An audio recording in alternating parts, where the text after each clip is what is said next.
Guys, कैसे हो। अपना पहला वीडियो था राष्ट्रपति का जो चल रहा था, और राष्ट्रपति का टॉपिक अपना पूरा हो चुका था। राष्ट्रपति के बाद अपना जो नेक्स्ट टॉपिक आता है वो आता है प्रधानमंत्री का। किसका टॉपिक आता है? प्रधानमंत्री का। और मैं एक छोटी सी उस टाइम एक बात की थी कि अगर अपन थोड़ा सा अगर राष्ट्रपति, प्रधानमंत्री और उपराष्ट्रपति को साथ में याद करना चाहते हैं तो उनमें क्या आता है कि मात्र अनुच्छेदों में 11 का अंतर आता है। जैसे राष्ट्रपति क्या होता है अनुच्छेद 52 में बताया था मैंने, उपराष्ट्रपति 63 में बताया था, और प्रधानमंत्री 74 में बताया था। अब तीनों में देखो, इसमें 11 का अंतर है, इसमें भी किसका है? 11 का अंतर है। मतलब प्लस 11 करने के बाद आप याद कर सकते। जैसे मान लो अपन को याद हो गया कि राष्ट्रपति अनुच्छेद 52 में आता है, यानी हम ये कहते हैं कि भारत का एक राष्ट्रपति होगा अनुच्छेद 52 में बता रखे, अनुच्छेद 63 उपराष्ट्रपति और 74 में क्या है। तो 74 में मैंने ये बताया था, ये कहा था कि भारत के राष्ट्रपति की सहायता के लिए एक मंत्रिपरिषद होगी, यानी राष्ट्रपति है, उस राष्ट्रपति के लिए सहायता हेतु एक मंत्रिपरिषद होती है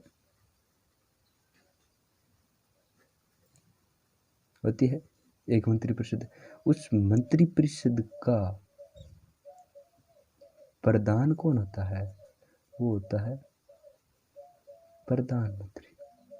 यानी आप ये कह सकते हो कि भारत के राष्ट्रपति की सहायता के लिए एक मंत्रिपरिषद होती है, और उस मंत्रिपरिषद का जो प्रधान होता है वो कहलाता है पीएम।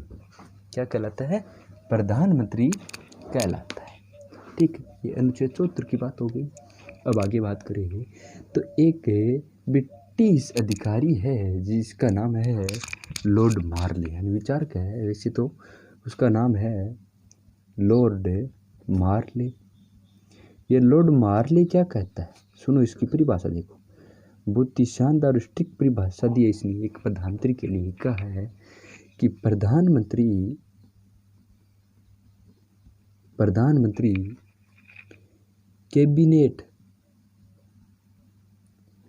कैबिनेट रूपी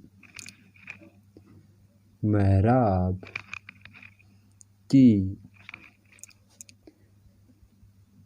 आधारशिला अर्थात मंत्रिपरिषद की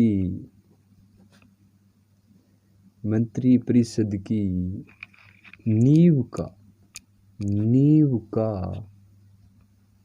मंत्र कहा है। क्या मंत्र होता है? लॉर्ड मार्ले कहता है कि प्रधानमंत्री कैबिनेट रूपी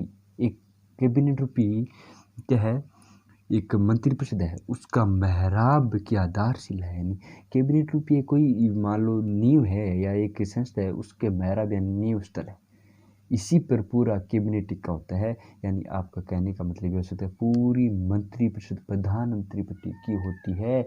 इसीलिए क्वेश्चन बनता है कि किस प्रकार से भारत में किस प्रकार से मंत्रिपरिषद प्रधानमंत्री के एक मेहराब के रूप में या मंत्रिपरिषद प्रधानमंत्री के इर्द गिर्द घूमती है। ये क्वेश्चन भी अपना बनता है यहाँ पर।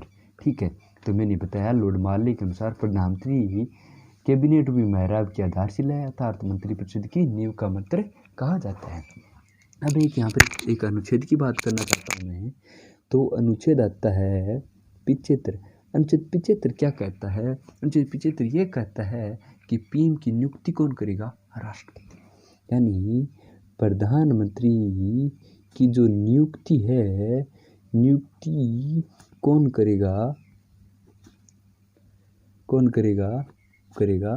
राष्ट्रपति। यानी अनुच्छेद 75 में कहा गया है कि प्रधानमंत्री की नियुक्ति करता है राष्ट्रपति। ठीक है, तो आपके पास एक यहाँ पर क्वेश्चन बन गया, यानी राष्ट्रपति निर्वाचित होता था परंतु प्रधानमंत्री क्या होता है? नियुक्त होता है। यानी इसका चुनाव नहीं होता। मतलब कह सकते हो आप ये ये न कहीं कि किसी भी संसद का सदस्य भी होता है। अब आगे देखो आगे क्या कहता है। एक बात ध्यान रखना कि ऐसा नहीं है कि राष्ट्रपति अपनी मर्जी से किसी भी प्रधानमंत्री चुन सकता है।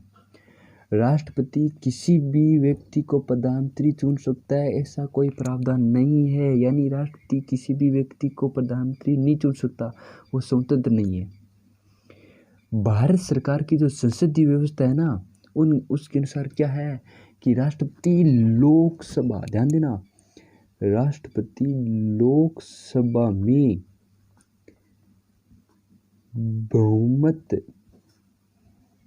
प्राप्त नेता को ही प्रधानमंत्री नियुक्त करता है। मतलब आप ये कह सकते हो कि वही प्रधानमंत्री बन सकता है जिसके पास लोकसभा में पूर्ण बहुमत हो। जिसके पास बहुमत है वही प्रधानमंत्री नियुक्त कर सकता है।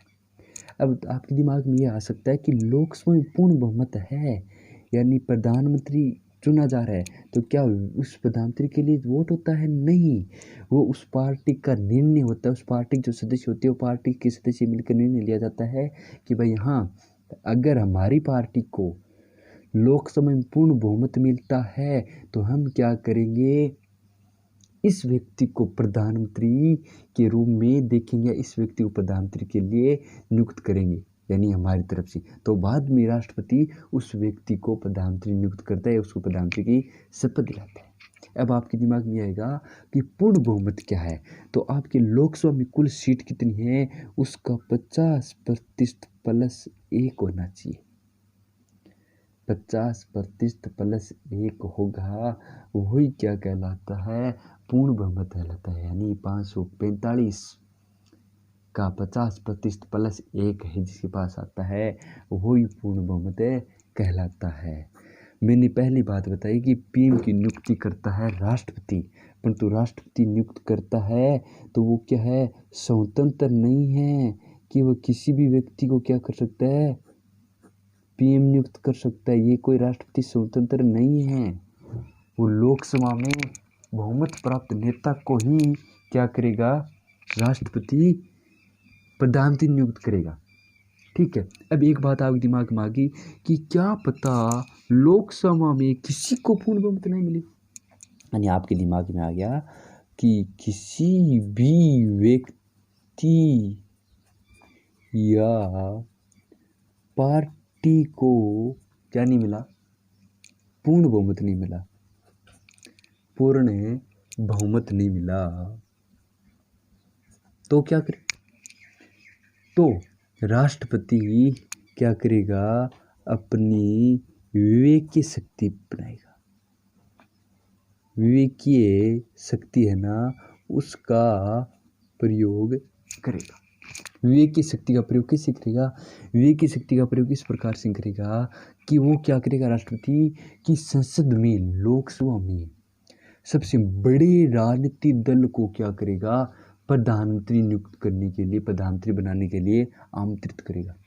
सबसे बड़े दल को, जैसे मान लो अपनी प्रेजेंट की भारत के जो लोकसभा संसद है, भारतीय संविधान में पार्टी है, उनमें बात करें तो सबसे बड़ी 2 ही पार्टियां उभर के आती है, एक कांग्रेस मानो, एक बीजेपी मानो।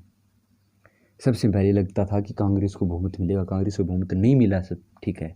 उसके बाद लोकसभा सबसे बड़ी पार्टी उभर के आने वाली थी, वो है बीजेपी। तो राष्ट्रपति क्या करेगा, बीजेपी को ही पूर्ण बहुमत, बीजेपी को अपना प्रधानमंत्री बनाने के लिए बुलाएगी। उसमें एक शर्त रखेगा, ठीक है। वो शर्त यह रखेगी कि आपको 1 माह के अंदर, जो बड़ा दल था ना, बड़ा दल या जो गठबंधन का था, गठबंधन का दल था ना, उसके पास एक शर्त रखी जाएगी। वो शर्त ये होगी कि 1 माह के अंदर आप क्या करोगे, आप बहुमत सिद्ध करोगे। बहुमत सिद्ध करो। यानी जब किसी लोकसभा में किसी भी पार्टी को बहुमत नहीं मिला तो राष्ट्रपति अपनी विवेक की शक्ति से बड़ा दल या गठबंधन का दल है उसको बुलाएगा, उसको क्या करेगा, प्रधानमंत्री नियुक्त करने के लिए, नियुक्त करने के लिए बुलाएगा। उसके पास एक शर्त रख देगा कि आपको 1 माह के अंदर बहुमत सिद्ध करना पड़ेगा। तो इस प्रकार से राष्ट्रपति क्या करता है, बहुमत सिद्ध को आप विश्वास मत भी कह सकते हो, बहुमत सिद्ध को आप क्या कह सकते हो, विश्वास मत भी कह सकते हो। ठीक है, इस प्रकार से राष्ट्रपति प्रधानमंत्री नियुक्त करता है। मैं वापस एक बार रिवाइज कर दूं कि प्रधानमंत्री नियुक्त होने के लिए क्या है। पहले तो आपको बात ये होगा कि अनुच्छेद 75 में पीएम की नियुक्ति कौन करता है, राष्ट्रपति करता है। यानी भारत का प्रधानमंत्री नियुक्त होता है, ना कि उसका चुनाव होता है। चुनाव नहीं होता, वो क्या होता है, नियुक्त होता है। ठीक है, दूसरी बात है, जब उसको नियुक्त किया जाता है तो नियुक्त कौन करता है, राष्ट्रपति करता है। नियुक्त कौन करता है, राष्ट्रपति करता है। तो राष्ट्रपति स्वतंत्र नहीं है कि वो किसी भी व्यक्ति को क्या कर दे, नियुक्त कर दे। ये स्वतंत्र नहीं है राष्ट्रपति। वो राष्ट्रपति उसी व्यक्ति को नियुक्त कर सकता है जो लोकसभा में पूर्ण बहुमत प्राप्त नेता हो, उसी को प्रधानमंत्री नियुक्त करेगा। अगर किसी व्यक्ति को लोकसभा में पूर्ण बहुमत न मिले, पूर्ण बहुमत ना मिले तो राष्ट्रपति अपनी विवेक की शक्ति का प्रयोग करता है। और उस विवेक की शक्ति में यह कहा गया है कि राष्ट्रपति सबसे बड़े दल को, लोकसभा में सबसे बड़े दल को या गठबंधन के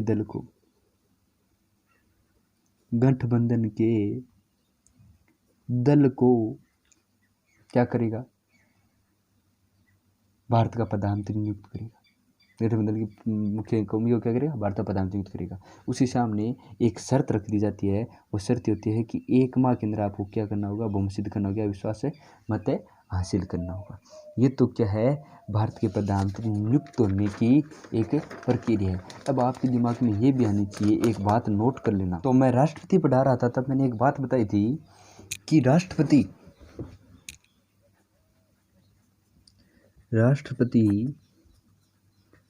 संसद के किसी भी सदन का क्या नहीं होता, सदन का सदस्य नहीं होता, सदस्य नहीं होता है। राष्ट्रपति संसद के किसी भी सदन का सदस्य नहीं होता है। ये बात मैं राष्ट्रपति पढ़ा रहा तब बोला था। तो ध्यान देना, जो प्रधानमंत्री होता है ना, उसको प्रधानमंत्री उसको संसद के दोनों सदनों में से किसी भी एक सदन का, किसी भी एक सदन का सदस्य होना आवश्यक है। यानी आप यह कह सकते हो कि वो चाहे तो राज्यसभा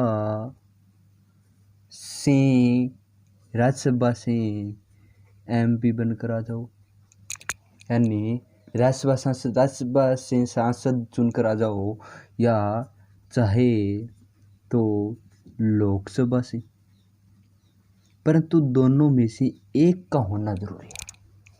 दोनों में से एक का होना जरूरी है। क्या होना जरूरी है, संसद का सदस्य होना जरूरी प्रधानमंत्री को, जबकि राष्ट्रपति किसी भी सदन का सदस्य होता नहीं था, केवल योग्यता रखता था। ओ भाई जी, दोनों में एक को होना जरूरी है ना, तो अगर नहीं है तो राष्ट्र वो क्या कर नहीं बन सकता, प्रधानमंत्री नहीं बन सकता। हाँ, बन सकता है 1 माह के लिए। 1 माह के अंदर उसको क्या करना पड़ेगा, संसद सदस्य बनना जरूरी होगा। ये बात मैंने इसके बारे में बता दी। अब अगर मैं बात करूँ आगे, तो जो प्रधानमंत्री है, उसकी पदावधि कितनी होती है, ध्यान देना। तो राष्ट्रपति की जो प्रधानमंत्री है, प्रधानमंत्री की पदावधि, अगला अपना होगा पदावधि। तो पदावधि के लिए दो बात आती है, इसकी दो बातें हैं। दो बातें क्या है?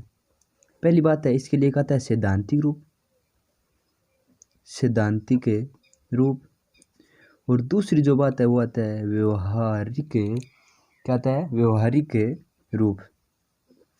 व्यवहारिक रूप और सैद्धांतिक रूप क्या है, जान लो। सैद्धांतिक रूप में तो राष्ट्रपति के प्रसाद पर्यंत प्रदान रखता है, राष्ट्रपति के प्रसाद पर्यंत पद धारण करता है। जबकि जो व्यवहारिक रूप है उसमें यह है कि यह जब तक पीएम रह सकता है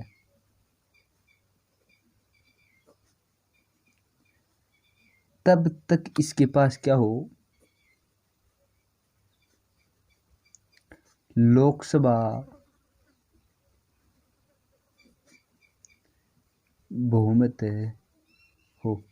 यानी व्यवहारिक रूप से ये है कि प्रधानमंत्री तब तक अपने पद पर रह सकता है जब तक उनके पास क्या हो, लोकसभा का बहुमत प्राप्त हो। ध्यान देना, क्योंकि मैंने बोला था कि लोकसभा में बहुमत सिद्ध करना होता है, तो लोकसभा में इसके पास बहुमत है ना, तब तक वो प्रधानमंत्री रह सकता है। तो इसका मतलब ये नहीं है भाई जी कि वो जब तक था तब तक ना, वो 5 साल तक, यानी लोकसभा बहुमत है तो 5 साल तक रसी, और 5 साल के बाद वापस लोकसभा वापस भंग होकर नई वापस लोकसभा चुनाव हो गए, और चुनाव होने के वापस प्रधानमंत्री बना जाएगा।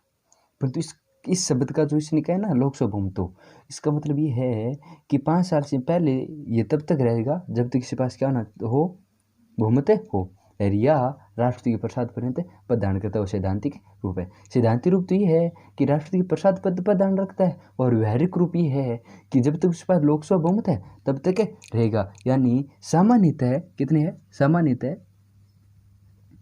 5 साल तक, यानी अधिकतम तो 5 साल दे रही हो, न्यूनतम तो इसके पास लोकसभा बहुमत है तब तक रह सके।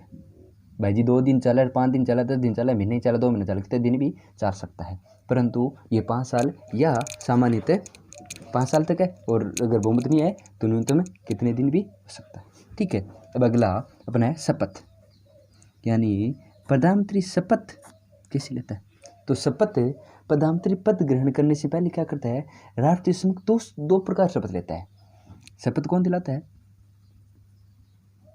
राष्ट्रपति, और 2 प्रकार शपथ दिलाता है। एक तो दिलाता है पद की, और एक क्या दिलाता है, गोपनीयता की।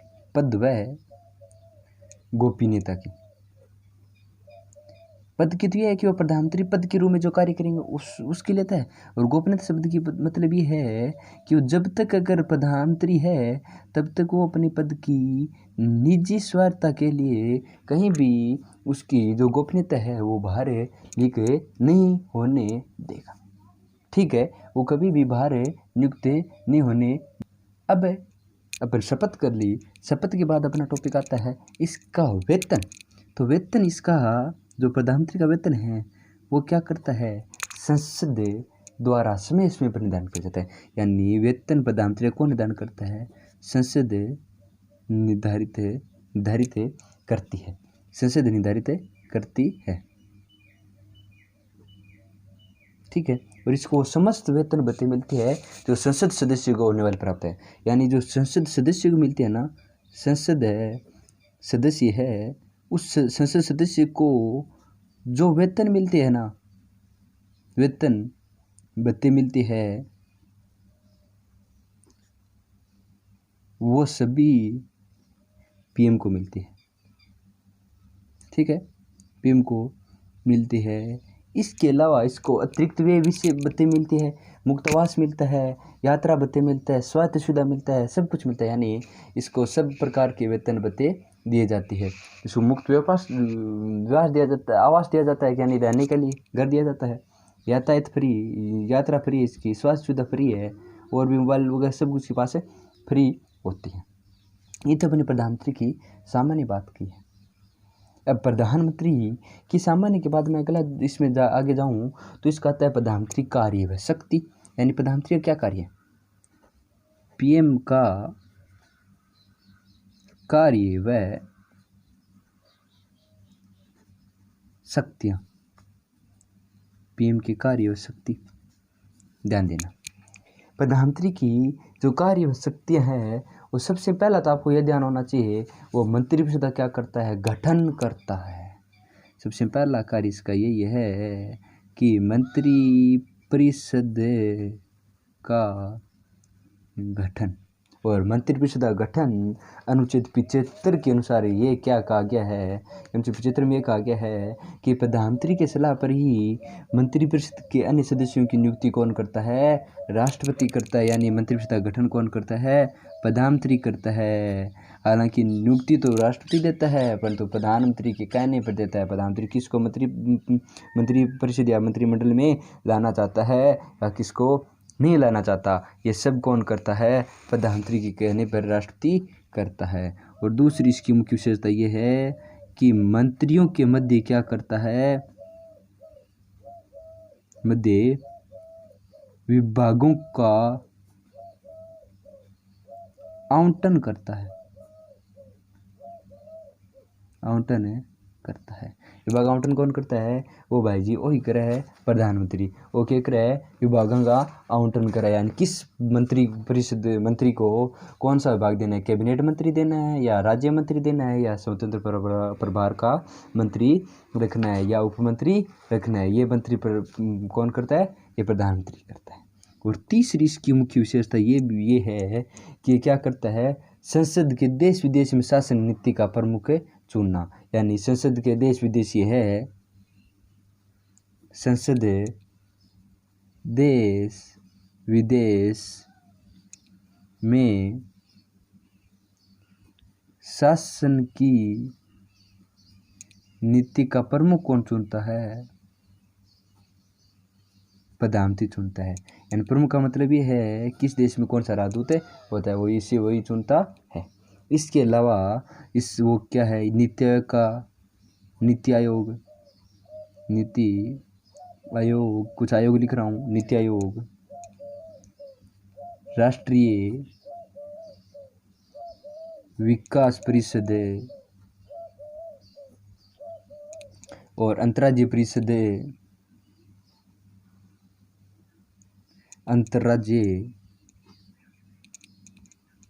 अंतर्राज्यीय परिषद, राष्ट्रीय जल संसाधन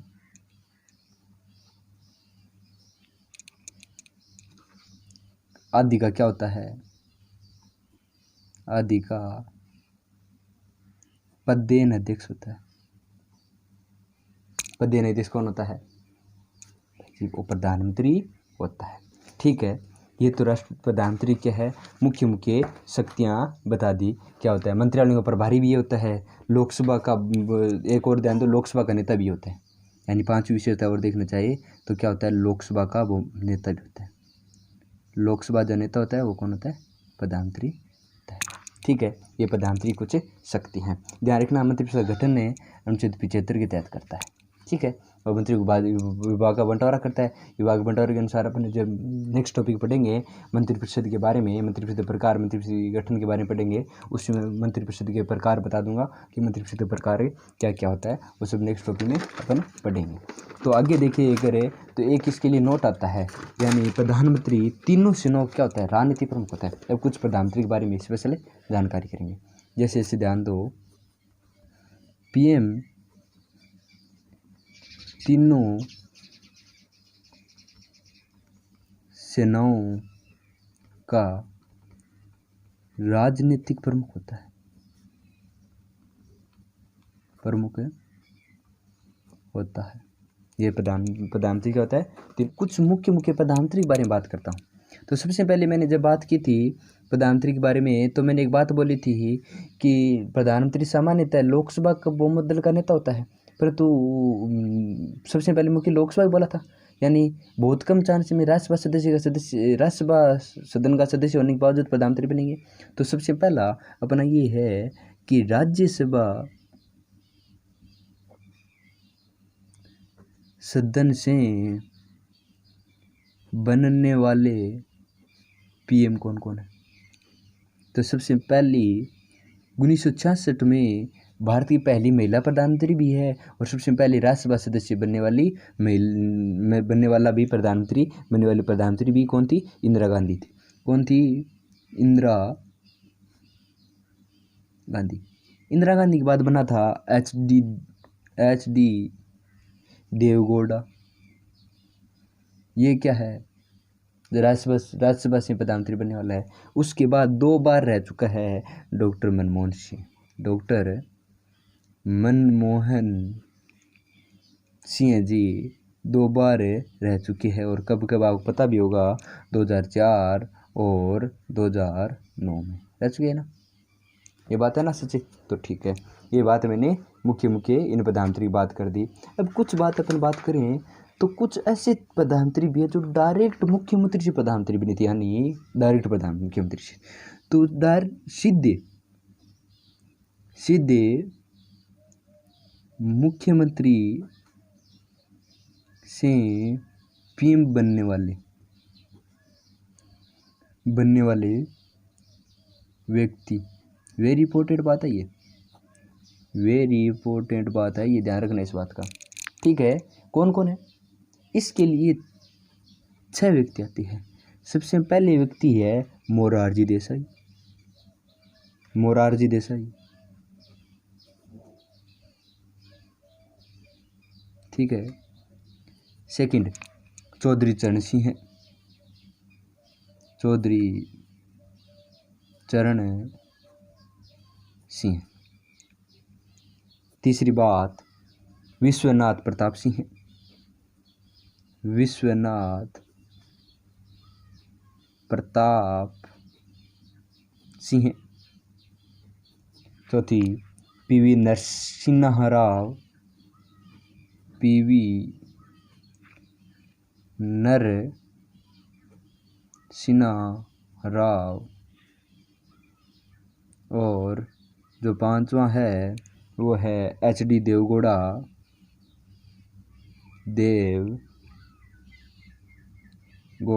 ध्यान देना, ये क्वेश्चन एचडी देवगौड़ा के बारे में क्वेश्चन 2018 में सेकंड ग्रेड पेपर लगा था, उसमें पूछा गया क्वेश्चन है कि ऐसा प्रधानमंत्री जो मुख्यमंत्री से डायरेक्ट प्रधानमंत्री बना था और वो राज्यसभा सदस्य भी था। ठीक है, तो देवगौड़ा के बारे में। और छठा है नरेंद्र मोदी जी, जिसको आप सब जानते हो। ठीक है, ये 6 प्रधानमंत्री है जो क्या है, डायरेक्ट मुख्यमंत्री से प्रधानमंत्री बने थे। और महत्वपूर्ण प्रधानमंत्री के बारे में बात करें तो मैं नोट डाल रहा हूँ और नोट में लिखा रहा हूँ आपको कुछ मुख्य बातें प्रधानमंत्री के बारे में, ध्यान देना इस बात पर नोट में। सबसे पहले दक्षिण भारत से प्रधानमंत्री बनने वाले पहले नेता कौन थे? दक्षिण भारत से बनने वाले पहले प्रधानमंत्री कौन थे? तो पहले प्रधानमंत्री थे पीवी नरसिम्हा राव।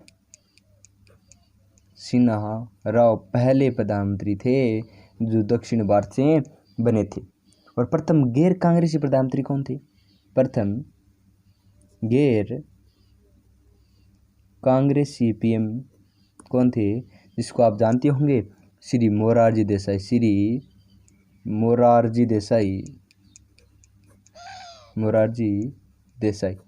ठीक है, सबसे लंबा कार्यकाल किसका है? सबसे लंबा कार्यकाल किसका है? सबसे लंबा कार्यकाल वो आप जानते हैं, जे.एल. नेहरू यानी पंडित जवाहरलाल नेहरू। ठीक है, और सबसे कम कार्यकाल किसका है? सबसे कम कार्यकाल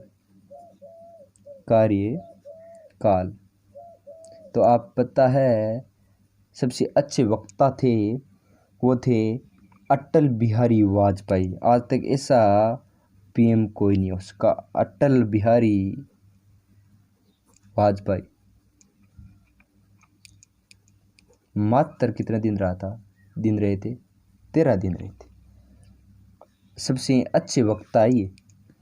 और ध्यान देना, सबसे पहले लोकसभा में कौन सी थी जो पीएम पर पराजित हुआ था, वो थी इंदिरा गांधी। ठीक है। और अविश्वास प्रस्ताव से हटने वाले पहले पीएम कौन थे, तो वो थे अविश्वास प्रस्ताव से हटने वाले कौन थे, अविश्वास प्रस्ताव से हटने वाले पीएम कौन थे, विश्वनाथ प्रताप सिंह। विश्वनाथ प्रताप सिंह ये अविश्वास प्रस्ताव से हटने वाले प्रथम पीएम थे। एक बात और है कि एक प्रधानमंत्री जी है जो मोरारजी देसाई, उनका जो जन्मदिन है ना वो 4 वर्ष से आता है, 4 वर्ष के बाद उनका जन्मदिन आता है। और एक छोटी सी बात और बता दूं कि अब तक एक बार उप प्रधानमंत्री बनाया गया, और सबसे पहले उप प्रधानमंत्री बने थे ना वो बने थे सरदार वल्लभ भाई पटेल। ठीक है, सबसे पहले उप प्रधानमंत्री बने थे। ठीक है। और अगर बात करूं तो ऐसा प्रधानमंत्री जो लोकसभा का सामना नहीं किया जिसने, तो वो प्रधानमंत्री चौधरी चरण सिंह है। ठीक है। मैंने एक बात बताई थी जो राज्यसभा सदस्य बनने में, उसमें मैंने 3 नाम लिखाए थे, 3 नाम लिखाए थे। क्या क्या नाम लिखाया था, एक तो लिखा था इंदिरा गांधी, एस डी देवगौड़ा और डॉक्टर मनमोहन सिंह। उसमें एक और है इंद्र कुमार गुजराल, इंद्र कुमार गुजराल भी थे, इंद्र कुमार गुजराल, ये भी ऐसे प्रधानमंत्री जो राज्यसभा से बने थे। ठीक है। अपने प्रधानमंत्री का टॉपिक है पूरा हो चुका है। अब इस प्रधानमंत्री टॉपिक में जो मुख्य बात है सब बात चुकी है। अब इससे जस्ट अगला टॉपिक आएगा, वो आएगा मंत्रिपरिषद से। अगला टॉपिक अपना है मंत्रिपरिषद, यानी मंत्रिपरिषद का गठन किस प्रकार से होता है, मंत्रिपरिषद में मंत्री कितने प्रकार के होते हैं, वो विभागों के बारे में बांटेंगे, कैसी नियुक्ति होती है, क्या क्या कार्य होता है, सब उसमें पढ़ेंगे। नेक्स्ट वीडियो अपना मंत्रिपरिषद रहेगा। उसके बाद अपना जो टॉपिक बीच में रह गया था संघवाद का टॉपिक, संघ शब्द के बारे में, वो संघ शब्द के बारे में बातें पढ़ेंगे। ठीक है। जय हिंद, जय भारत।